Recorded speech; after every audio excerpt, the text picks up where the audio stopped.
الأمريكيتين. وهنطلع دلوقتي برج الأمريكيتين. الريفر ووك قامت حرب ما بين أمريكا وما بين المكسيك، وعلى غرار الحرب دي تكساس استعادت كل أراضيها. لقيت مطعم عربي مصري صعيدي عند مين؟ عند جدودي، مطعم الأقصر، يلا بينا نشوفوه. جدتي نفرتيتي وجدي توت.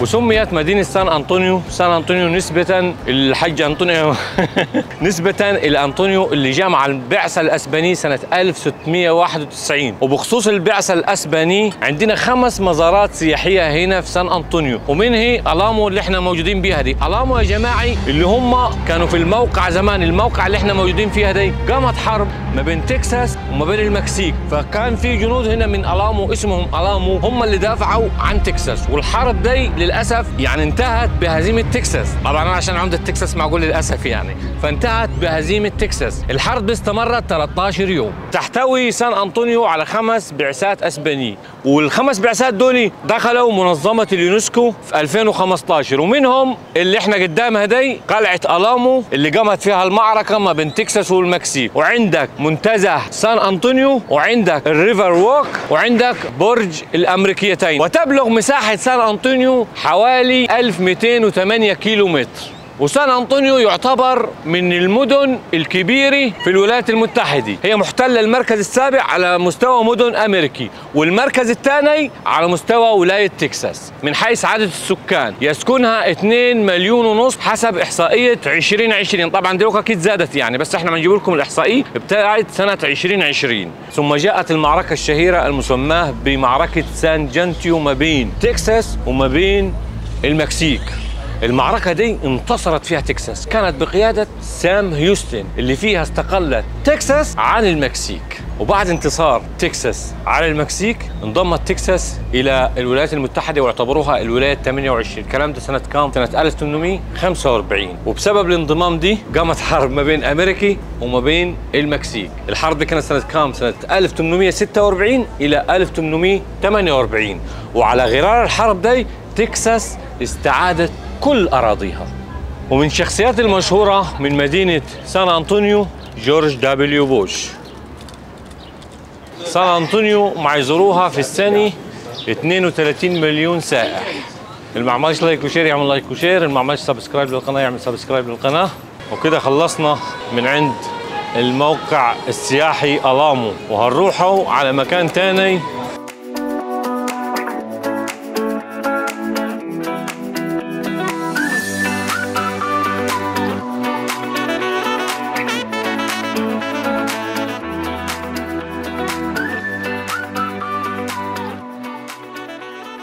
كنا ميتين من الجوع وقلنا ما فيش احسن من المطعم العربي، ولا ده مش لقيت مطعم عربي، ده لقيت مطعم عربي مصري صعيدي. عند مين؟ عند جدودي، مطعم الأقصر، يلا بينا نشوفوه. جدتي نفرتيتي وجدي توت.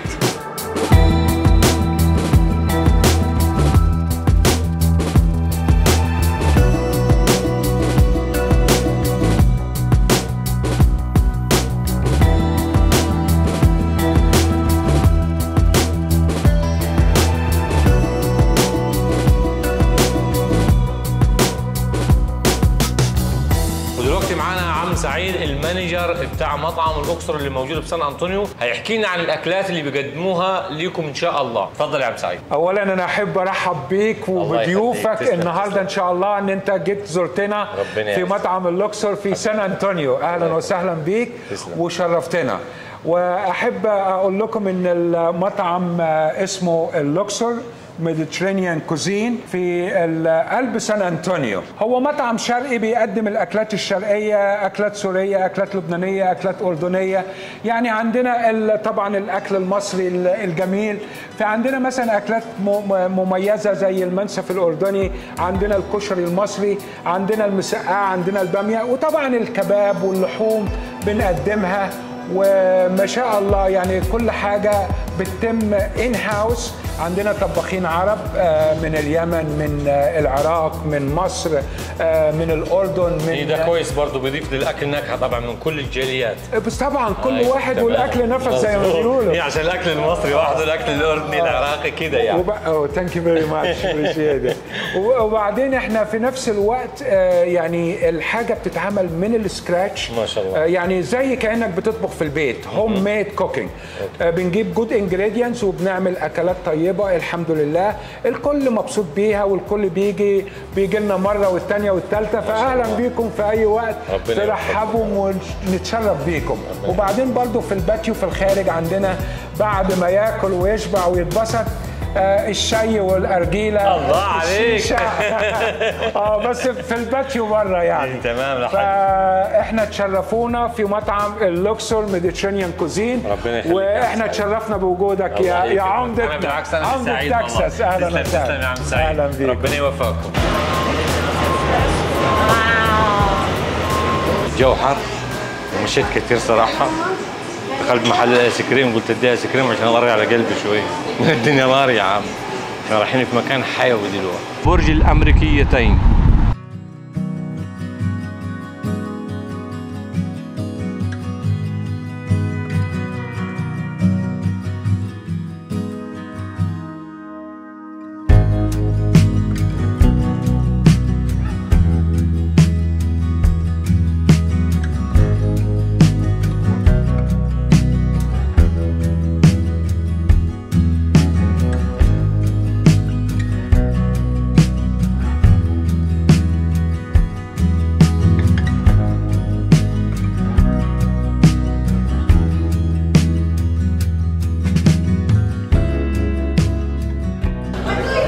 هنطلع دلوقتي برج الامريكيتين تاور اوف امريكا عشان نشوف الفيو بتاع سان انطونيو كلها من فوق خالص. واللي ما عملش لايك وشير يعمل لايك وشير عشان الفايدة تعود للخير. صراحة بيني وبينكم ما كنتش حابب اطلع، قلت اقول لهم عندي فوبيا من الاماكن العالية، قلت بس عيب يا راجل. يقولوا الصعيد خير يا عم. الاجانب السيس دول يطلعوا واحنا ما نطلعوش. لا والله نطلع ان شاء الله يصير زي الفل. اخذ لكم الفيو كله بتاع سان انطونيو كله مصور. احنا حاليا في برج الامريكيتين تاور اوف امريكا. الاسانسير طالعين.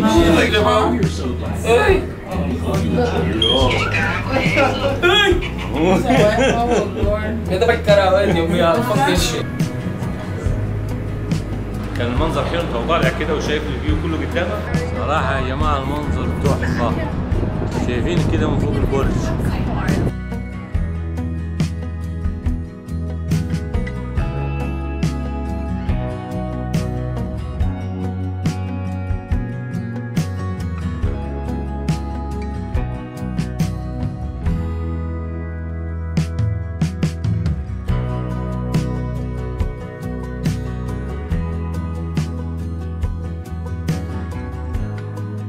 هنلف حوالين البرج من ناحيتين عشان نشوف المنظر كله يعني. وطبعا الناحيه الثانيه الهواء انه عكس، انك ماشي عكس الهواء شديد جدا يعني. تعرف شوف بعينكم دلوقتي وين انت شايفه؟ طبعا اخذ برج الزهره كده.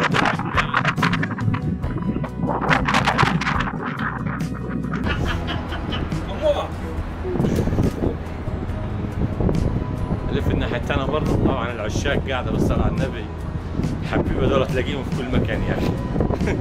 حتى في البراج قاعدين يعني. طبعا حوالين البرج عاملين لوحات جميلة زي ما انتم شايفينها دي بتاريخ تكساس وميلاد تكساس واستقلالها وانضمامها إلى الولايات المتحدة، والرئيس اللي وقع تاريخ الانضمام دي كاتبين هنا في الإعلان دي. كل هذه معلومات وشخصيات بارزة من ولاية تكساس. يقول لك الدولة اللي عانت من الديون يعني كانت دولة وليدة وتعبت جدا اللي هي تكساس لحد ما استقلت عن المكسيك. وكان الكلام ده في تاريخ 10 ديسمبر اتوقع انضمامها الى الولايات المتحدة عام 1845. يعني معنى اللوحة دي ما يقول لك انه التأثير الفرنسي كان موجود في تكساس وكان واضح جدا. وكانت الامبراطوريه الاسبانيه او الاستعمار الاسباني كان جدا عنده قلق من فرنسا انها تخش تكساس. فده معنى الكلام المكتوب، وجايب لك استشهادات بلوح حيني انه فرنسا كانت موجوده وكان لها نفوذ، وكانت اسبانيا قلقه جدا انها هي تخش تكساس او تسيطر على تكساس. وتاريخ الحروب اللي كانت زمان عندهم، يعني صراحة أنا تكساس ما تكبر في عيني والله العظيم، فيها نوع من الزعامة يا رجل، شايف؟ حروب ومحروب، صور برضه قديمة موجودة في البرج. يا جماعة أنا لما أقول تكساس غير يبقى تكساس غير والله. وده الريفر ووك يا جماعي، اللي هو إيه، أنا ركبته السنة اللي فاتت على فكرة. يعني بيجي بمركب كده والمرشد معاك ويحكي لك على المناطق الأثرية اللي على جنابه، ومنها ألامو دي بيعدوا عليها برضو بالمركب. وهنا برضو اهو بيحكوا عن كل حاجة يعني موجودة عندهم من حياة قديمة وكده. المرشد اللي بيسوق دي هو اللي بيحكي عن كل حاجة قديمة في البلد. وجزيرة الزواج في آخر الريفر كده من الأخير خالص، تلاقي قفولة وعليها قفولة يعني كبرى زي كده وعليه قفولة، اي اثنين يتزوجوا وبيحطوا القفل بتاعهم عليها. اتمنى يكون الحلقه عجبتكم، واللي ما عملش لايك وشير يعمل لايك وشير، واللي ما عملش سبسكرايب يعمل سبسكرايب للقناه.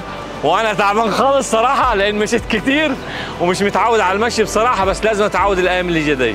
ويا رب الحلقه تعجبكم، والسلام عليكم.